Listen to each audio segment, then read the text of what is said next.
Discipline is the only skill required to accomplish any other skill.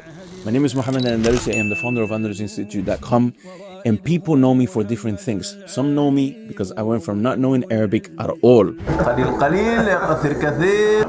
very good man. to learning Arabic in 10 months.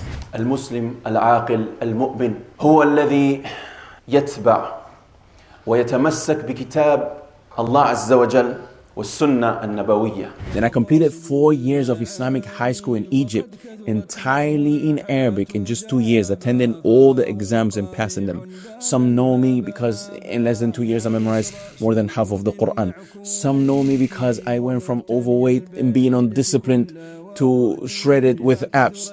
Some know me because I went from broke to buying my mom a house with a swimming pool in cash. Alhamdulillah, and all praises are due to Allah. But none of these happened because I'm special. And none of it happened because I had more motivation than you. It happened because I learned one skill. Al-indibat. Discipline. And discipline is not a personality trait. It's a system. If your system is broken, you will keep collapsing, even if your intentions are pure, even if you love Allah, even if you want to memorize the Quran, even if you want to learn Arabic, even if you want to be on your salah, even if you want to have strong iman. If you don't understand these, you will keep losing years without knowing why. This is not a motivational video. Every point that I will teach you here builds on the one before it, and is information I wish I know 13 years ago. So don't skip. Pay attention if you want to change your life. Let's start with the first truth.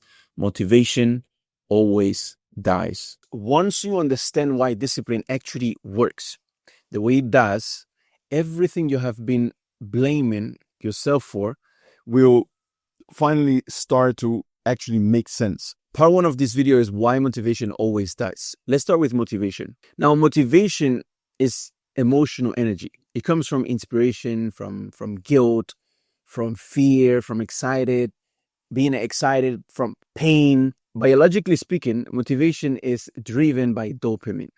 Dopamine is not the chemical of discipline. It's the chemical of anticipation. This is why motivation spikes when you watch an Islamic lecture or a video like this one, or you attend a conference, or you see someone memorizing the Quran, now you want to memorize it as well. You see someone being fluent in the Arabic language, now you want to do Arabic. But the problem is that dopamine is short-lived. Researchers in neuroscience shows that dopamine spikes before action, not during the sustained effort of you trying to accomplish the thing, like memorizing the Quran or learning Arabic or going to the gym, but rather when you are getting yourself ready to do so, you're excited, you go, that, then first task that you start doing in that action, it starts to die off. So once discomfort begins, dopamine drops, and this is why you feel motivated at night. You're planning your schedule for the next day. You promise yourself, tomorrow I will do something. And then when effort starts, motivation disappears. And now all of a sudden it's hard. Now, before we go any further, I need to tell you something important. If you are watching this before the 27th of December, 2025, on the 27th of December, I will be hosting something called the Live Reset. It's a live virtual event. So everything that has to do with discipline, consistency, and why you keep falling off, we are going to take all of that and apply it live, step by step. It's not a motivational thing. It's not a lecture, but it's a practical virtual event. So you get to your 2026 and start with structure. So Islam already told us this truth without neuroscience. Allah did not tell us in the Quran, the one who feels motivated will succeed. Allah said, وَأَمَّا مَنْ خَافَ مَقَامَ رَبِّهِ وَنَهَى النَّفْسَ عَنِ الْهَوَى فَإِنَّ الْجَنَّةَ هِيَ الْمَأْوَى. He says, as for the one who fears to stand before his Lord, the day of judgment, when he's going to stand in front of Allah Azza wa Jal, and restrains his soul from desires. So this action is intentional. You restrain your soul from desires. You grab your nafs by the neck. So this is not motivation, it's restraint. Motivation always dies because it was never meant to carry you. It's the spark but it's not the actual engine while your motor is actually moving. Discipline is the ability to remain in discomfort long enough for growth to take place. Discipline is the ability to remain in discomfort long enough for growth to take place without negotiating with your nafs. So the key word here is how long, in simple terms, can you do something even though it's uncomfortable, remembering that that thing will get you X result, which is growth. So for example, if you're in the gym, for how long can you hold your hunger, for example, knowing that your calories, that you don't have any more calories and that you are waiting for your food in the night? Or for how long can you how many reps can you do more? Or for how long can you sit down and repeat this page of the Quran until you memorize it? Or for how long are you going to be attending this lesson of Arabic, even though it's hard and it's tiring to the nafs and you don't want to go? For how long are you going to be able to do this? How consistent, without negotiating with your nafs? It doesn't matter. We don't care about how tired you are today, how sad you are, how financially constrained you are. None of that matters. What matters is for how long and what is your ability level to remain in discomfort long enough, knowing that growth from that thing that you are having patience upon for the growth to happen.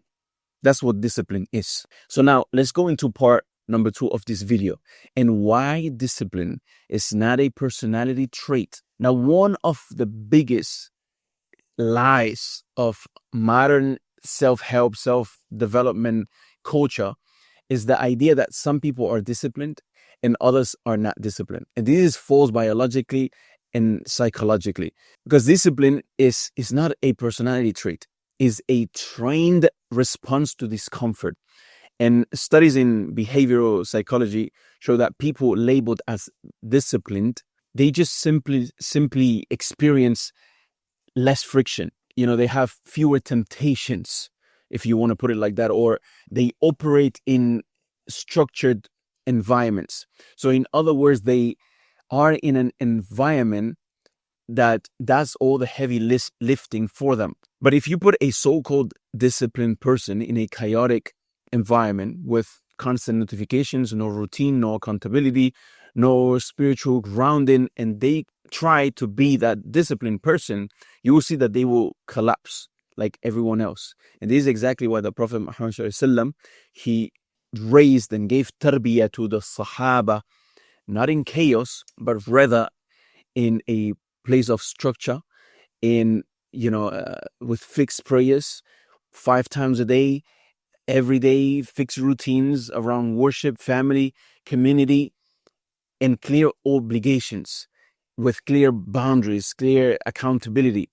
And this is one of the reasons as well why the Prophet Muhammad ﷺ did hijrah to Medina, to be in a better environment where Muslims are not being attacked. So Islam did not produce discipline by personality, it produced discipline by systems. And this is where something very important needs to be understood. Islam itself is designed to create a disciplined environment around you. Islam does not just tell you be strong.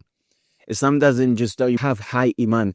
Islam removes weakness before it starts. This is why Allah Azza wa Jalla in the Quran, وَلَا تَقْرَبُوا الزِّنَا, for example, and don't even get close, don't come close to a zina.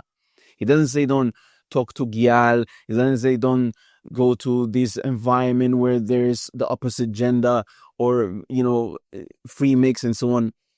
But rather, it says remove the environment that leads to it. And this is why Islam tells you to lower your gaze, not because looking is the end goal, but because looking destroys restraint and it makes it more difficult. So what is the proverb? The proverb again in English: what the eyes can't see, you can't remember, or something like that. You know what I'm talking about. So that is why Islam warns as well things like debt, because debt from amongst the social aspect and level problems that it causes as well personal problems like anxiety, like pressure, like loss of control over your life because you are anxious and you can't think straight because you are emotional, you are stressed. And that is why Islam regulates as well food, to eat with 1/3 for food, 1 for liquid, 1 for air, as the Prophet Muhammad ﷺ said. Likewise, sleep. وَجَعَلْنَا اللَّيْلَ لِبَاسًا وَجَعَلْنَا النَّهَارَ مَعَاشًا, as Allah Azza wa Jalla says in the Quran. Speech, man كان يؤمن بالله واليوم الآخر فليقل خيرا أو ليصمت. Whoever believes in Allah Azza wa Jalla in the last day, let him say good or remain silent. Likewise with company. Now the Prophet ﷺ, he said, المرء على دين خليله فانظر من تخالل, أو كما قال صلى الله عليه وسلم. Now that the person is upon the religion of his companion, so be careful who you take as a companion. Likewise with time. Now اغتنم خمسا قبل خمس, as the Prophet ﷺ said in the known hadith, take advantage of 5 things before 5 things. And he mentioned the 5 things. So that is why Islam puts salah at specific times, not when you feel like it. Because Allah Azza wa Jal, being the creator of this creature, which is the human being, understands something that modern psychology or modern studies is only catching up to right now. Discipline is environmental, not emotional. Islam builds an environment where discipline becomes natural. You are disciplined by default when your surroundings are correct. But here's the problem today. You are trying to practice Islam inside of an environment that Islam was never designed for. So there is endless dopamine, constant stimulation, infinite scrolling. There is cheap pleasure everywhere. You go outside and you see what you shouldn't be seeing. So now salah feels heavy. Quran feels difficult. And memorizing it and understanding it and pondering on it and sitting with it for 1, 2, 3 hours. Arabic feels exhausting. Lowering the gaze feels impossible. Not because Islam is heavy, not because you are weak, but because your dopamine system is broken. Your nervous system is overstimulated. And this brings us directly to the next point, which is why modern life destroys consistency. So let's get into part 3 of this video. Why modern life destroys consistency. Because if you pay attention, this is the real enemy. Modern life is the anti-discipline by design. Socially and technically, everything around you is engineered for maximum stimulation, for maximum ads everywhere.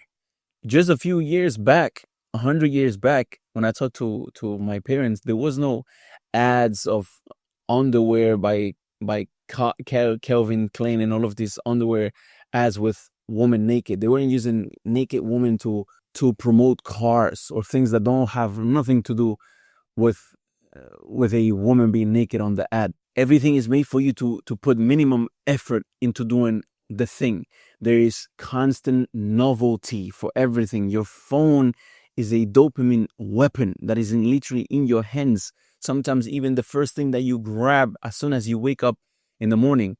And there is researches by Stanford and MIT, which is one of the most respected scientific institutions in the world, that show that constant dopamine stimulation lowers attention span. So it makes you dumber. You can't focus on anything that requires your attention. With everything that requires growth will require your attention.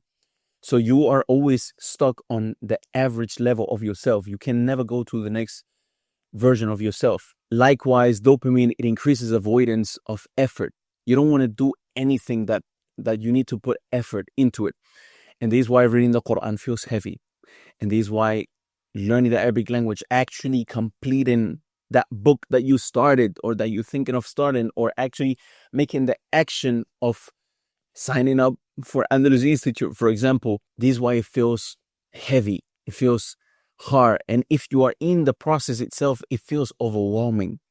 Sitting with books feels painful. Not because you are weak, but because your nervous system is overstimulated. And Islamically, this makes perfect sense. Because Allah Azza wa Jalla says in the Quran, وَخُلِقَ الْإِنسَانُ ضَعِيفًا, that man was created weak. Meaning if you place weak creation inside of a corrupt system, collapse is inevitable. So modern life removes silence, it removes boredom, it removes reflection time, presence. And without those, discipline cannot survive. This is why people say, I don't know why I can stay consistent anymore. It's not a mystery. Your environment is draining your willpower before you even start. Now let's get into the last part of this video and what discipline actually is in Islam. Discipline in Islam is not hype. It's not, nice self-talk, which is part of it as well, but not like the modern self-development gurus, they put it. It's not motivation that you listen to in the morning and then you're motivated and now all of a sudden magically you're able to be a righteous Muslim. But discipline is having taqwa applied daily. And taqwa means awareness of Allah Azza wa Jal. It means fear of consequence of the punishment of Allah Azza wa Jal. It means conscious restraint, like intentionally grabbing your nafs by the neck and being its boss. Not your nafs being your boss and dictating what you do and what you don't do. And this is why Arabic, Quran, discipline, and Iman are interconnected. Arabic gives you access to the Quran and knowledge. Knowledge is strength and strengthens your Iman. Iman strengthens restraint, being able to control yourself. And restraint and control creates discipline. And then discipline is sustained by knowledge. So you see, is a loop. And the mistake most Muslims make is trying to fix the last part without fixing the foundation. They want the consistency, but they don't want the structure, and they don't put the structure together. They want the results, but there's no systems. And Islam never worked like that. So the biggest tool that you can have and acquire to be the most disciplined Muslim is knowledge. And this is why Allah Azza wa Jalla says in the Quran, إِنَّمَا يَخْشَى اللَّهَ مِنْ عِبَادِهِ الْعُلَمَاء. That rather those who truly fear Allah Azza wa Jalla, those who truly have fear of Allah Azza wa Jalla are the scholars. Those who truly have fear of Allah Azza wa Jalla are the scholars. We're not saying, the average person that doesn't have knowledge doesn't have fear of Allah Azza wa Jalla, but the true fear, that fear that allows you to control yourself 100%, those who have it are the scholars. And if you pay attention, what do scholars have that the average person doesn't have? Is knowledge. So knowledge is what will give you that ultimate level of taqwa. And if you are watching this before the 27th of December 2025, you have the chance to still sign up for the live reset by clicking the link in the first description of this video. It's a virtual event which we will have the chance to hopefully fix together your 2026 and start the year with this foundation. It's a virtual event. It's for free. It's not hype, but actually what I want to do is give you the structure and give you the things that will allow you to fix your environment, your habits, your focus, your iman. Because once structure is correct, discipline becomes natural. You stop fighting yourself. You stop blaming yourself. You stop, just feeling like you are weak, and you start progressing. And that is the goal, to progress little by consistently. You are not broken. Your system is. Once you fix the system, inshallah, the next version of yourself awaits for you on the other side.